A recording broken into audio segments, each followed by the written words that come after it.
Hello everyone, welcome to study simplified. Last class में हम लोगों ने इंडियन जुडिशरी स्टार्ट किया था, जिसमें हम लोगों ने सुप्रीम कोर्ट कंप्लीट कर लिया है। आज की क्लास में हम लोग हाई कोर्ट के बारे में पढ़ेंगे। तो चलिए स्टार्ट करते हैं। High court. High court is the head of judiciary in the state. That means high court जो होता है, that is the highest court of law in state और union territory in which they are situated. Okay, at present कितने high court हैं India में? So there are 25 high court in India. कितने states हैं India में? 28 states हैं, but we have 25 high courts. That means some of the state must be having common high court. Yes, right. तो होता क्या है ना, few of the states have common high court. For example, एक example भी बताती हूँ आपको, like Haryana, Punjab and union territory Chandigarh, इन तीनों का कॉमन हाई कोर्ट है आपका चंडीगढ़ में। ठीक है, इसी तरीके से और भी एग्जाम्पल्स हैं जो हम लोग बाद में डिस्कस करेंगे। अभी कुछ फैक्ट्स और डिस्कस कर लेते हैं पहले। ओके, हाई कोर्ट के बारे में आर्टिकल 214 टू आर्टिकल 231 में गिवन है, and part 6 of Indian constitution deal with provision of high court. ये जो आर्टिकल है 214 टू आर्टिकल 231, इसमें जो भी इंपॉर्टेंट होगा वो मैं आपको बता दूंगी। तो अभी के लिए आप बस इतना ध्यान रखिए, part 6 and article 214 to 231 deals with the provision of high court. सबसे पहला हाई कोर्ट कहाँ स्टैब्लिश किया गया था? कैलकाटा में किया गया था। ओके, कब किया गया था? 1862 में। First high court to be established was Calcutta high court in 1862। And ये कैसे स्टैब्लिश हुआ था? तो इसके लिए एक एक्ट आया था जिसको बोलते हैं इंडियन हाई कोर्ट एक्ट, जो कि आया था 1861 में। तो ये जो इंडियन हाई कोर्ट एक्ट 1861 का है, ये सजेस्ट किया था establishment of high court at 3 presidencies. कहाँ कहाँ पे? कैलकाटा में, मद्रास में एंड बॉम्बे में। तो इसी एक्ट के तहत सबसे पहला हाई कोर्ट एस्टैब्लिश किया गया था कैलकाटा में, जस्ट एक साल के बाद 1862। हालांकि जो बॉम्बे एंड मद्रास वाला हाई कोर्ट है वो भी 1862 का है, बट सबसे पहले जो एस्टैब्लिश हुआ डैट वाज कैलकाटा। कुछ महीनों का फ़र्क है इन तीनों में, ठीक है, एस्टैब्लिशमेंट में। तो एग्जाम में ये क्वेश्चन पूछा जाता है, तो इसको याद रखिएगा, ईयर एंड प्लेस दोनों ही याद रखना है। First high court to be established. Okay, आगे हम लोग देखते हैं। Delhi was only the union territory to have separate high court. इसके अलावा जितनी भी यूनियन टेरिटरी है उनका हाई कोर्ट किसी ना किसी स्टेट के साथ मर्ज है। बट जैसा कि आपको पता है, जम्मू कश्मीर पहले स्टेट हुआ करता था, अब वो यूनियन टेरिटरी है। तो हम ऐसा बोल सकते हैं कि Delhi and Jammu Kashmir are only the state to have their separate high court. इसके अलावा जितने अदर यूनियन टेरिटरी है उनका जो टेरिटोरियल जुरिस्डिक्शन है वो किसी और स्टेट के साथ है। तो वो भी हम लोग डिस्कस करेंगे आगे, ठीक है। चलिए, यहाँ पे देखिए, जो भी थ्योरी वाला पार्ट गिवन है उसको हम लोग डिस्कस करेंगे। पहले एक टेबल है नीचे, उसको हम लोग देख लेते हैं और कुछ फैक्ट्स और डिस्कस कर लेते हैं। यहाँ पे आ जाइए टेबल पे। The high court seats and jurisdiction. यहाँ पे आप देख सकते हैं Calcutta high court that was established in 1862। And इसके अंदर कौन कौन से स्टेट या यूनियन टेरिटरी आते हैं? तो West Bengal and Andaman and Nicobar island. तो हम देख रहे हैं कि ये जो यूनियन टेरिटरी है अंडमान निकोबार आइलैंड, इसका भी जो टेरिटोरियल जुरिस्डिक्शन है वो कहाँ पे आता है? कोलकाता में आता है, ठीक है। तो इसी तरीके से कुछ और भी यूनियन टेरिटरी का हम लोग डिस्कस कर लेते हैं। दादर एंड नगर हवेली, जो कि दमन दीव के साथ मर्ज कर दिया गया था, ठीक है। तो उसका जो टेरिटोरियल जुरिस्डिक्शन है वो कहाँ पे है? बॉम्बे में। नेक्स्ट इज लक्षद्वीप आइलैंड, इसका जो टेरिटोरियल जुरिस्डिक्शन है that is in Kerala. And Puducherry, Puducherry का कहाँ पे है? मद्रास में है। जम्मू कश्मीर एंड लद्दाख दोनों का आपका श्रीनगर में है, ठीक है। तो इस तरीके से देख लीजिएगा, जो भी यूनियन टेरिटरी है उनका टेरिटोरियल जुरिस्डिक्शन किसी और स्टेट के साथ मर्ज्ड है। तो 10 साल पहले तो ऐसे क्वेश्चंस भी आते थे, जैसे अंडमान निकोबार का जो हाई कोर्ट है या टेरिटोरियल जुरिस्डिक्शन है कहाँ पे है? तो कोलकाता में है। तो ऐसे क्वेश्चंस पहले पूछे जाते थे, अभी तो नहीं पूछे जा रहे हैं, बट यू शुड नो। चलिए हम लोग आगे प्रोसीड करते हैं।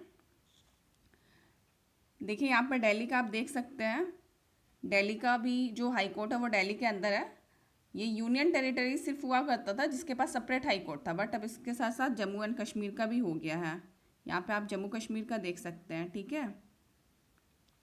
ओके, अब हम लोग कुछ और स्टेट्स की बात कर लेते हैं जिनका कंबाइंड हाई कोर्ट है। एंड यहाँ पे एग्जाम्पल देखिए गुवाहाटी का, जिसके अंदर ये 4 स्टेट्स आ रहे हैं आपके, असम, नागालैंड, मिजोरम एंड अरुणाचल प्रदेश। चलिए इसके पहले मैं आपको एक छोटी सी स्टोरी बता दूं। 2013 के पहले हमारे पास 21 हाई कोर्ट्स हुआ करते थे। 2013 में 3 स्टेट्स का खुद का हाई कोर्ट बना and total number of high courts हो गए 24। ये 2019 तक ऐसा ही रहा, 24 हाई कोर्ट्स थे।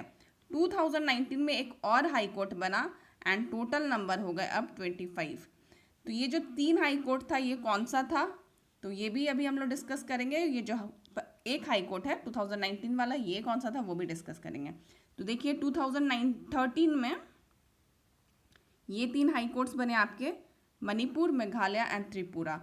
मैं ऐसा क्यों बता रही हूँ, तो देखो हुआ क्या था कि जो 7 सिस्टर स्टेट जिसको बोलते हैं, इंडिया के नॉर्थ ईस्ट में 7 सिस्टर स्टेट्स है। आई होप कि उनका नाम आपको पता होगा, एक बार फिर से मैं बता देती हूँ।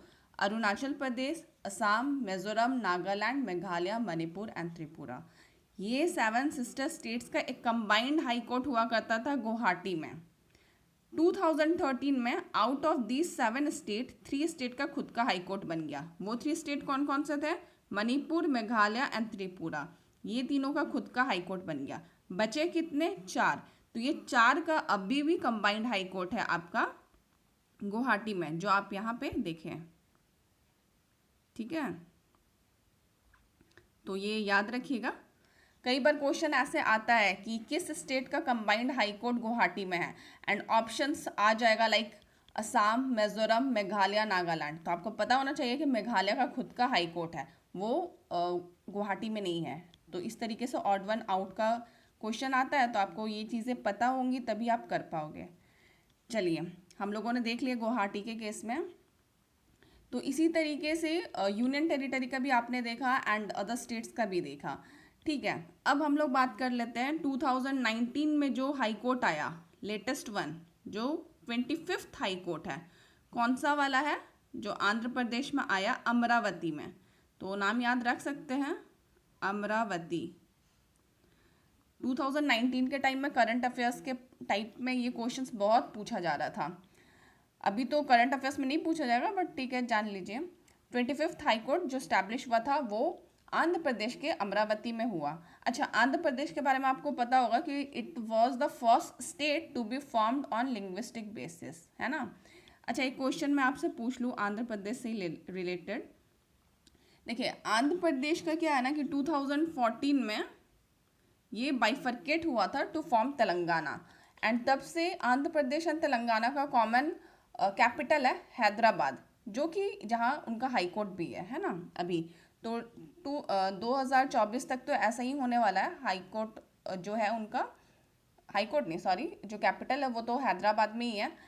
बट आंध्र प्रदेश ने अपने 3 कैपिटल्स प्रपोज किए हैं, executive capital, legislative capital and judicial capital. तो अगर आपको उनका नाम याद हो तो कमेंट सेक्शन में ज़रूर बताइएगा, ठीक है।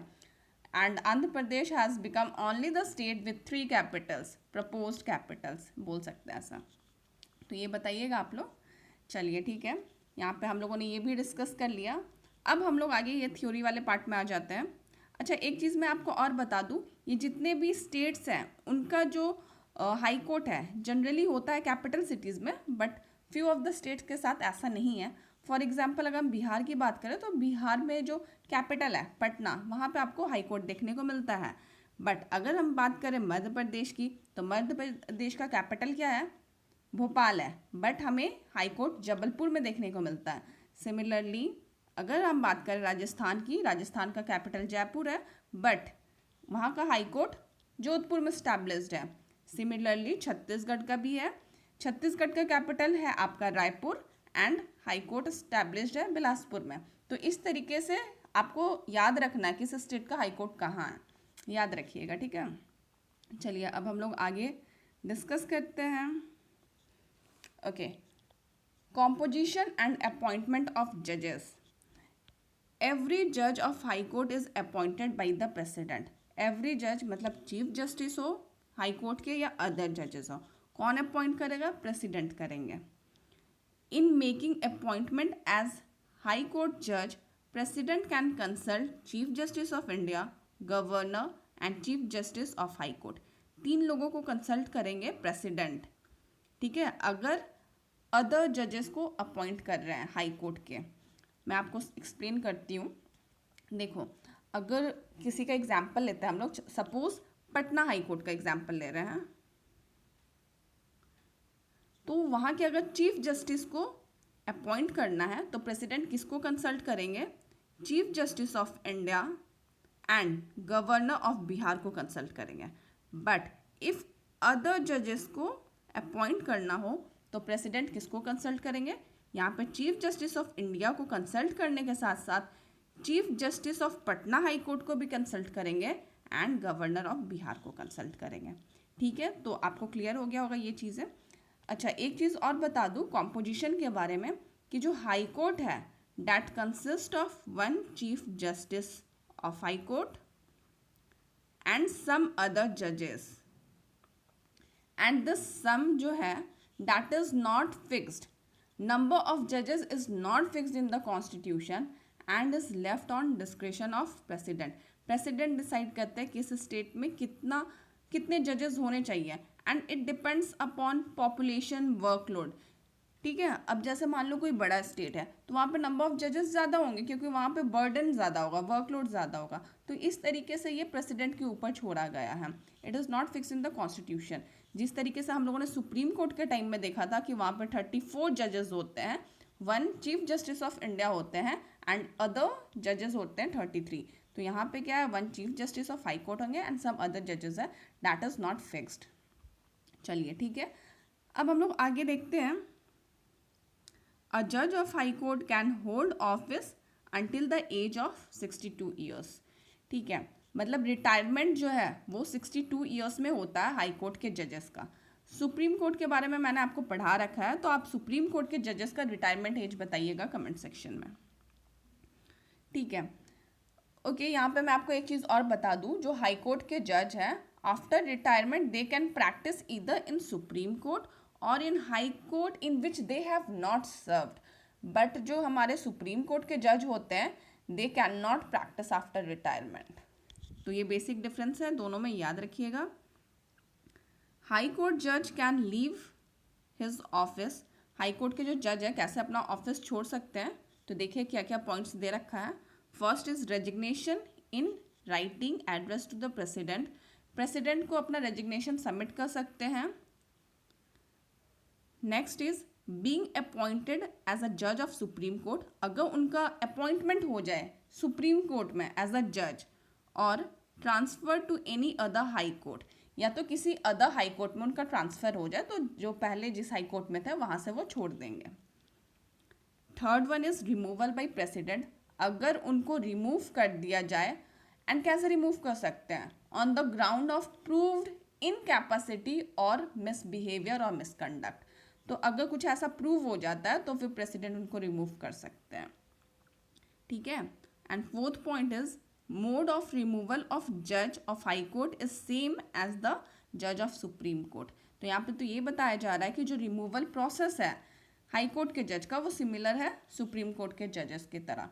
तो एक बार मैं आपको रिकॉल करवा देती हूँ, हालांकि लास्ट क्लास में मैंने आपको तो पढ़ा रखा है, बट फिर भी देखो क्या होता है ना कि एक मोशन है उसको इंट्रोड्यूस करना होगा, उसमें 100 मेंबर्स एटलीस्ट चाहिए फ्रॉम लोकसभा और 50 मेंबर्स फ्रॉम राज्यसभा। ये इंट्रोडक्शन के लिए है, तो ही मोशन इंट्रोड्यूस हो सकता है, ठीक है। उसके बाद वो जो नोटिस है स्पीकर के पास जाएगा और चेयरमैन के पास जाएगा, एंड जो स्पीकर चेयरमैन है दे में रिजेक्ट दिस प्रपोजल और दे में setup 3 member committee to investigate the matter.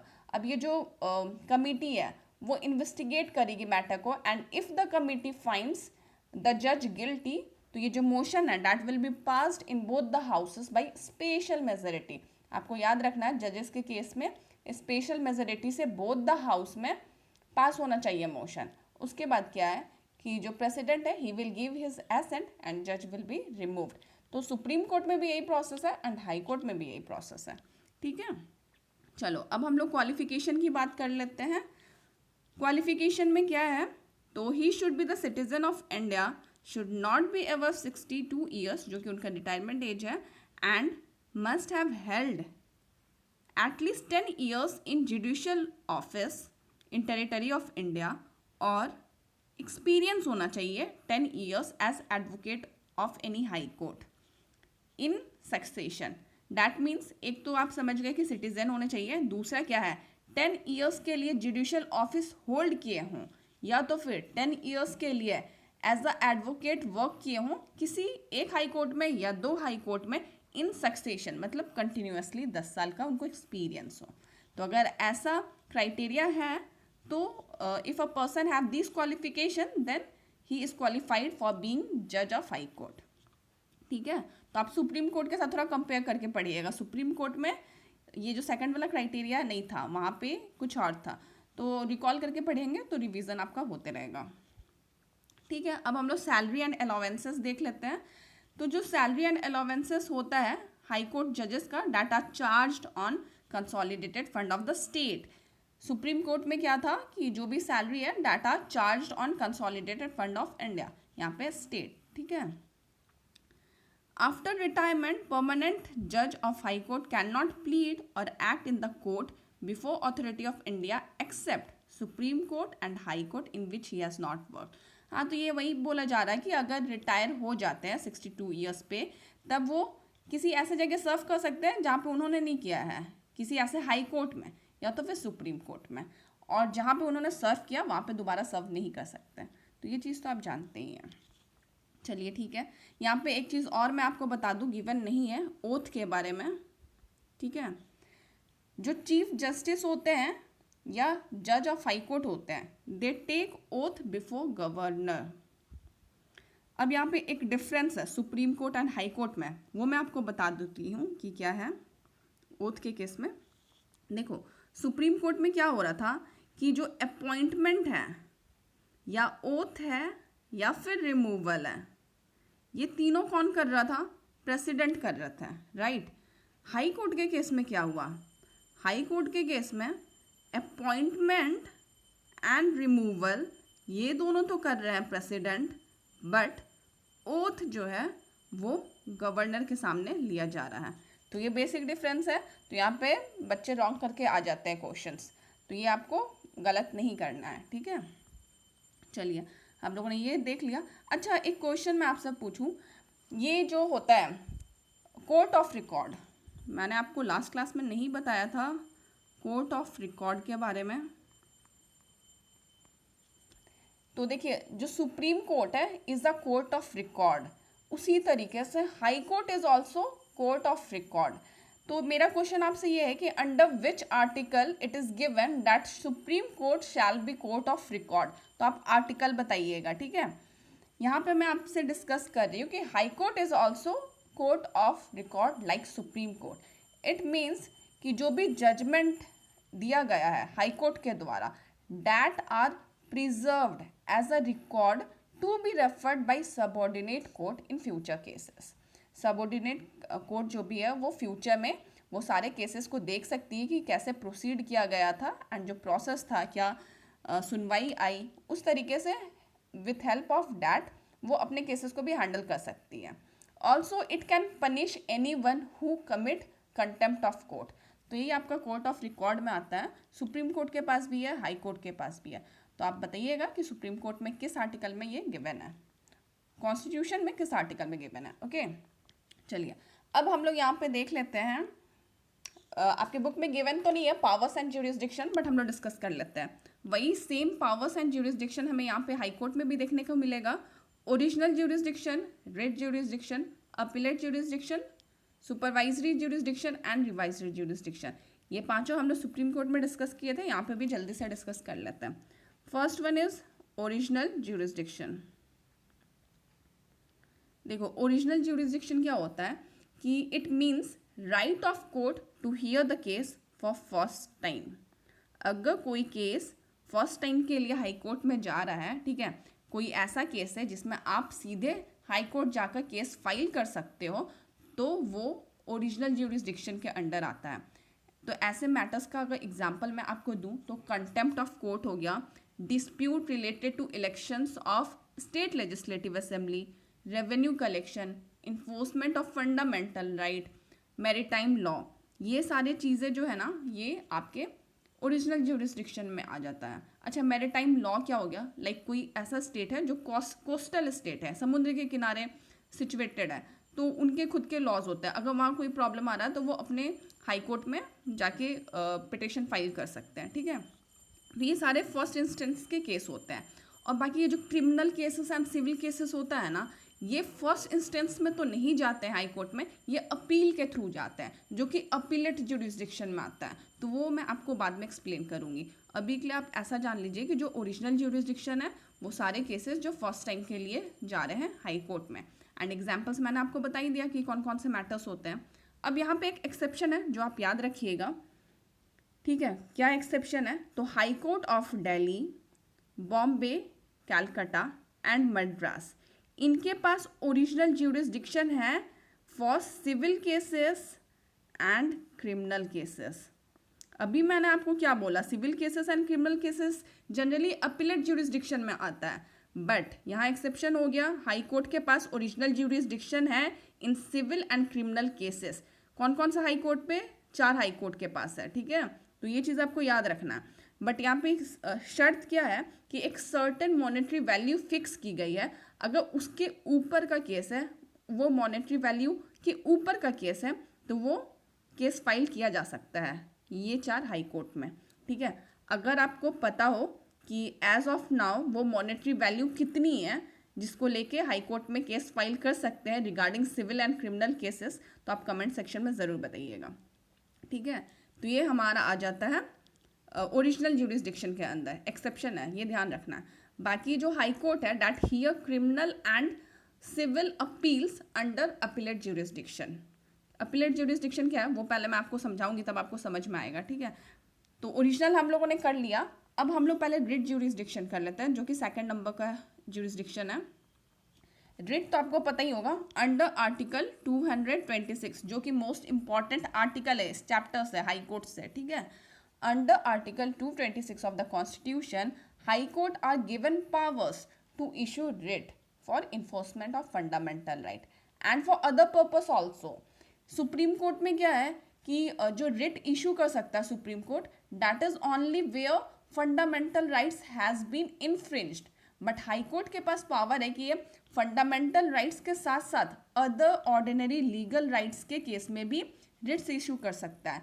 तो हम बोल सकते हैं कि रिट के केस में जो हाई कोर्ट का स्कोप है वो ज़्यादा है सुप्रीम कोर्ट से, ठीक है। तो ये मैंने आपको पहले भी बता रखा, अभी भी मैंने आपको बता दिया। अब रिट्स के अंदर 5 टाइप ऑफ रिट्स हैं जो कि मैंने आपको एक्सप्लेन कर रखा है, तो आपने अगर वो वीडियो नहीं देखा तो वहाँ से देख लीजिएगा, तब आपको ज़्यादा बेटर समझ में आएगा। हैबिस कॉर्पस, मैंडमस, प्रोहिबिशन, सेरेसरी, क्वा वारंटो, तो ये सारी चीज़ें आप एक बार देख लीजिएगा, ठीक है। अभी के लिए जो आर्टिकल है वो याद रखिएगा, 226। अब हम लोग अपीलेट ज्यूरिसडिक्शन की बात करते हैं। 3rd नंबर में आ जाता है हमारा अपीलेट ज्यूरिसडिक्शन। यहाँ क्या होता है? It means that high court has power to accept appeal against decision of high courts in civil as well as criminal cases. जो भी सिविल एंड क्रिमिनल केसेस हैं वो पहले आपके जाते हैं सबऑर्डिनेट कोर्ट में, वहाँ पे सुनवाई होती है, वहाँ पे डिसीजन लिया जाता है, एंड अगर वहाँ के डिसीजन से कोई सेटिस्फाइड नहीं है तो वो अपील कर सकता है हाई कोर्ट में। तो ठीक है, ये फर्स्ट अपील हो गया। पहले मैटर कहीं और गया, वहाँ से सेटिस्फैक्शन नहीं मिला, तब हाई कोर्ट आ रहा है, तो वो अपीलेट ज्यूरिसडिक्शन हो गया। अब यहाँ पे मैं आपको एक चीज़ और बता दूँ, जो हमारा कोर्ट सिस्टम है वो भी 3 टियर सिस्टम है। सबसे पहले हमारा सुप्रीम कोर्ट है, 2nd नंबर पे हमारा हाई कोर्ट आ जाता है, एंड 3rd नंबर पे हमारा सबऑर्डिनेट कोर्ट है, जिसको हम लोग district court and session court बोलते हैं। डिस्ट्रिक्ट कोर्ट में आपके सिविल केसेस आते हैं, सेशन कोर्ट में आपके क्रिमिनल केसेस आते हैं। तो ये शायद आपको पता होगा, नहीं पता है तो समझ लीजिए, ठीक है। डिस्ट्रिक्ट जजेस जो होते हैं वो हियर करते हैं सिविल केसेस, एंड सेशन जजेस जो होते हैं वो हियर करते हैं क्रिमिनल केसेस। तो कोई भी केसेस जो होता है सिविल और क्रिमिनल, वो पहले जाता है सबऑर्डिनेट कोर्ट में, वहाँ पे सुनवाई होती है, and if anyone is not satisfied वो अपील कर सकता है हाई कोर्ट में, एंड इसी को अपीलेट ज्यूरिसडिक्शन बोलते हैं। सिविल केसेस का अगर एग्जांपल बताऊं तो आपको तो पता होगा कि जो प्रॉपर्टी या housing, divorce, custody of child से रिलेटेड होते हैं ये सारे इश्यूज, वो सिविल में आ जाते हैं। क्रिमिनल केसेस तो मर्डर हो गया, रेप, रॉबरी, ये जो भी है फालतू के काम, ये क्रिमिनल केसेस में आ जाते हैं, ठीक है। तो यहाँ पे अपील किया जा सकता है। जनरली क्या होता है, जैसे क्रिमिनल केसेस का अगर मैं एग्जांपल दूं तो इफ़ सेशन जज has awarded imprisonment for 7 year और मोर, या तो कैपिटल पनिशमेंट दे दिया हो, तब अपील किया जा सकता है हाई कोर्ट में। उसी तरीके से सिविल केस का भी है कि सिविल केस में जो भी डिसीजन दिया गया है, अगर पीपल इज़ नॉट सेटिस्फाइड तो वो हाई कोर्ट में अपील कर सकते हैं। तो ये अपीलेट ज्यूरिसडिक्शन हो गया, ठीक है, समझ में आया। चलो आगे हम लोग देखते हैं। फोर्थ वन इज सुपरविजरी और supervisory jurisdiction. It means high court has power to keep subordinate court within the boundary of their jurisdiction. इसमें क्या है कि जो हाई कोर्ट है वो सुपरवाइज करता है लोअर कोर्ट्स को, जो भी उसके लोअर कोर्ट्स होगा, जैसे कि मैंने आपको बताया डिस्ट्रिक्ट कोर्ट हो गया या सेशन कोर्ट हो गया, तो इनको सुपरवाइज करता है कि they should perform there duty under their jurisdiction, ठीक है। तो ये सुपरविजरी हो गया, कुछ नहीं इसमें, सिंपली सुपरवाइज करता है कि उनको अपना ज्यूरिसडिक्शन एक्सीड नहीं करना है। Fifth one is revisionary. इसमें क्या होता है कि it means that high court can review, यहाँ पे रिव्यू करने का पावर है, review the verdict of subordinate court where the cases where it find that subordinate court has exceeded its limit or has not followed appropriate procedure। तो यहाँ पे क्या है कि कोई केस ऐसा आया जहाँ पे सबऑर्डिनेट केस कोर्ट ने एप्रोप्रिएट प्रोसीजर फॉलो नहीं किया हो, या तो अपना ज्यूरिसडिक्शन एक्सीड कर दिया हो, अपना लिमिट एक्सीड कर दिया हो, तो उस केस में क्या है ना कि जो हाई कोर्ट है, high court can take further action to rectify the mistakes या डिस्क्रिपेंसी जो भी है।